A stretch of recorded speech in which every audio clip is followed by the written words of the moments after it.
नमस्कार, चौपाल खबर देख रहे हैं आप। देश और दुनिया की तमाम बड़ी खबरों के साथ मैं हूं आपका दोस्त ब्रजेश। कांग्रेस पर निशाना साधते हुए वित्त मंत्री निर्मला सीतारमण ने दावा किया कि देश की सबसे पुरानी पार्टी उन समूहों का समर्थन करती है जो भारत को तोड़ना चाहते हैं। वित्त मंत्री निर्मला सीतारमण ने आज कहा कि द्रमुक और विपक्षी गठबंधन भारत, हिंदुओं और सनातन धर्म के खिलाफ है। उन्होंने द्रमुक नेता उदयनिधि स्टालिन की उस भड़काऊ टिप्पणी पर तीखा हमला बोला जिसमें उन्होंने लोगों के बीच विभाजन और भेदभाव को बढ़ावा देने के लिए सनातन धर्म को दोषी ठहराया है और कहा है कि इसे खत्म किया जाना चाहिए। सीधे कांग्रेस पर निशाना साधते हुए वित्त मंत्री निर्मला सीतारमण ने दावा किया कि सबसे पुरानी पार्टी उन समूहों का समर्थन करती है जो भारत को तोड़ना चाहते हैं। यूपी के सीएम योगी आदित्यनाथ ने देश भर के स्टील उद्यमियों को यूपी में निवेश करने के लिए आमंत्रित किया है। उन्होंने कहा कि प्रदेश का माहौल निवेश के लिए अनुकूल है। मुख्यमंत्री योगी आदित्यनाथ ने कहा कि आज उत्तर प्रदेश भारत के ग्रोथ इंजन के रूप में पूरी तत्परता के साथ कार्य कर रहा है। सही मायने में कहा जाए तो यूपी अब भारत की विकास यात्रा का अभिन्न हिस्सा बन चुका है। सीएम योगी शुक्रवार को इंडियन स्टील एसोसिएशन द्वारा होटल ताज में आयोजित समिट को संबोधित कर रहे थे। इस दौरान उन्होंने कहा कि उत्तर प्रदेश में निवेश का बेहतरीन वातावरण है। सीएम योगी ने निवेशकों को आश्वस्त करते हुए कहा कि आपके निवेश की सुरक्षा की गारंटी सरकार की है। इसके साथ ही उन्होंने निवेशकों को सरकार की तरफ से हर तरह का सहयोग दिए जाने की बात भी कही। सुप्रीम कोर्ट में उदयनिधि स्टालिन और ए राजा के खिलाफ याचिका दाखिल। सनातन धर्म पर की थी विवादित टिप्पणी।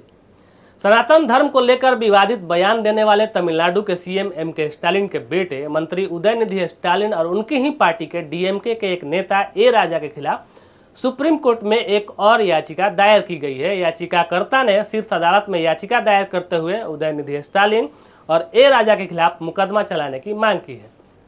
दरअसल तमिलनाडु के सीएम स्टालिन के बेटे और खेल मंत्री उदयनिधि स्टालिन ने चेन्नई में एक कार्यक्रम के दौरान बोलते हुए सनातन धर्म की तुलना डेंगू और मलेरिया जैसी बीमारियों से कर दी थी। उन्होंने सभा में मौजूद लोगों से कहा था कि कुछ चीजें हैं जिन्हें हमें खत्म करना है और हम सिर्फ विरोध नहीं कर सकते। मच्छर, डेंगू, कोरोना और मलेरिया ऐसी चीजें हैं जिनका हम विरोध नहीं कर सकते, उन्हें खत्म करना होता है। सनातन धर्म भी ऐसा ही है। सनातन का विरोध नहीं बल्कि उसे खत्म कर देना चाहिए। चंद्रशेखर एक मेंटल केस, उनकी मानसिकता पशु के समान। शिक्षा मंत्री पर बीजेपी का बड़ा अटैक। अपने बयानों को लेकर अक्सर सुर्खियों में बने रहने वाले बिहार सरकार के शिक्षा मंत्री चंद्रशेखर ने रामचरितमानस को लेकर एक बार फिर विवादित बयान देकर बिहार की सियासत को गर्म कर दिया है। चंद्रशेखर द्वारा रामचरितमानस को पोटेशियम साइनाइड बताने के बाद बीजेपी ने जोरदार हमला बोला है। बीजेपी ने कहा है कि चंद्रशेखर एक मेंटल केस है और उनकी मानसिकता पशुओं के समान है। नेता प्रतिपक्ष विजय कुमार सिन्हा ने कहा है कि बिहार के शिक्षा मंत्री अराजकता का माहौल बनाए हुए हैं। आरजेडी के नेता और मंत्री सुनियोजित तरीके से इस तरह के बयान दे रहे हैं। तेजस्वी यादव और मुख्यमंत्री नीतीश कुमार इनकी जमकर प्रशंसा करते हैं। ये लोग इस तरह की भाषा बोल रहे हैं जिससे लगता है कि इनकी मानसिक स्थिति ठीक नहीं है। सीएम नीतीश कुमार की चुप्पी से इनको और बढ़ावा मिलता है। अनंतनाग में शहीद सैन्य अधिकारियों को नम आंखों से दी गई अंतिम विदाई। एक तरफ अनंतनाग में सुरक्षा बलों और आतंकियों के बीच अभी भी मुठभेड़ जारी है, वहीं मुठभेड़ में शहीद हुए सेना के 2 अफसर और जम्मू कश्मीर पुलिस के डीएसपी के घरों में मातम पसरा हुआ है। आज सेना में मेजर आशीष धोनचक का पार्थिव शरीर पानीपत पहुंचा, जहां उनका अंतिम संस्कार किया गया। शहीद मेजर आशीष का परिवार पानीपत के सेक्टर 7 में रहता है और उनके परिवार में उनके पिता, उनकी पत्नी ज्योति और उनके 2 साल की एक बेटी है। मेजर आशीष 3 बहनों के इकलौते भाई थे। आज ही इस मुठभेड़ में शहीद कर्नल मनप्रीत सिंह का भी अंतिम संस्कार मोहाली में हो रहा है। वो पंचकुला के रहने वाले थे। कर्नल मनप्रीत को सेना मेडल से भी सम्मानित किया गया था। वो अपने पीछे पत्नी जगमीत और एक बेटा और एक बेटी को छोड़ गए हैं। आतंकवादियों को पकड़ने के लिए सुरक्षा बलों का अभियान आज लगातार तीसरे दिन भी जारी है।